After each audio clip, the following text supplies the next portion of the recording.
చెయ్యండి. తెలుగులో చెప్పాను.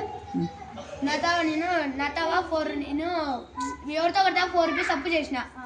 పొద్దున్నెత్తనే రూపాయి సంపాదించిన. 4 రూపాయలకి రూపాయి కట్టినా ఇంకెంత ఉంటుంది? 3 అంటే ఏ విధంగా చెప్పాలి? -3. అప్పుంటే -3. Carry on. -3 మళ్ళీ వాంతావు 4 రూపాయలు అప్పు చేసిన. 6 రూపాయలు అప్పు చేసిన. పొద్దున్నెత్తనే 6 రూపాయలు సంపాదించిన. వానికి ఎంత కట్టాలి నేను? 6. ఎట్లా 6 కట్టాలా? ఆల్రెడీగా 3 రూపీస్ అప్పు ఉంది, మళ్ళీ 6 రూపీస్ అప్పు చేసినాడు. అప్పుడు ఎంత అవుతుంది? 3 రూపీస్ కాదు మ్యామ్, అప్పు 6 రూపీస్ మ్యామ్. 6 రూపీస్ అప్పు ఉంది. పొద్దున్న ఏం చేసినావు? 6 రూపీస్ సంపాదించిన. ఓకే. 6 అప్పు ఉంది, -6 ఉంది, +6 ఇచ్చేసినావు. ఇంకెంత ఉంటుంది? అప్పు అనేది 0. Very good. 0 నాతో ఇంకా నేను అప్పు ఏంటి చేయలే, 0. పొద్దున్నెత్తనే 9 రూపీస్ సంపాదించిన.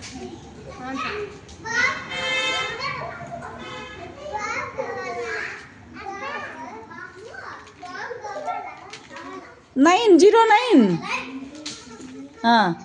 ఇంకా ఆ పక్క చేయండి, ఇంకో ప్రాబ్లం చేయండి. ఫస్ట్ నుంచి చేయండి.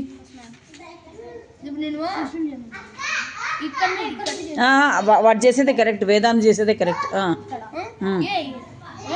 నేను పొద్దున్నెత్తనే 2 రూపాయలు అప్పు తీసుకున్నా.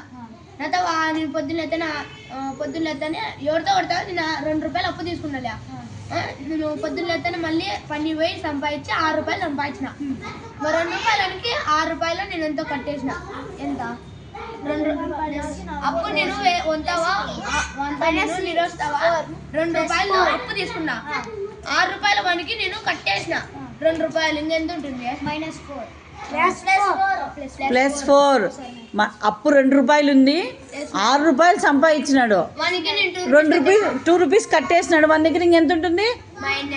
+4. 4 రూపాయలు జోబీలో ఉంది. నేను మళ్ళీ 3 రూపాయలు అప్పు చేసిన. 3 రూపాయలు అప్పు చేసింటే పొద్దున్నెత్తనే 4 రూపాయలు సంపాదించిన. వానికి 3 రూపాయలు కట్టేసి ఇంకెంత ఉంటుంది?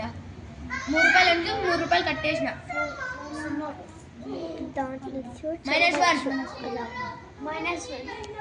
-1 +1 ఇది అలాగే 4 రూపాయలు ఉంది, 3 రూపాయలు అప్పు చేసినాడు, 3 కట్టేసినాడు అప్పుకి. అప్పుడు ఎంత ఉంటుంది? 1 రూపీ ఉంది. That means +1. మళ్ళీ నేను పొద్దున 3 రూపాయలు సంపాదించాను. ఆన్సర్ కాదు.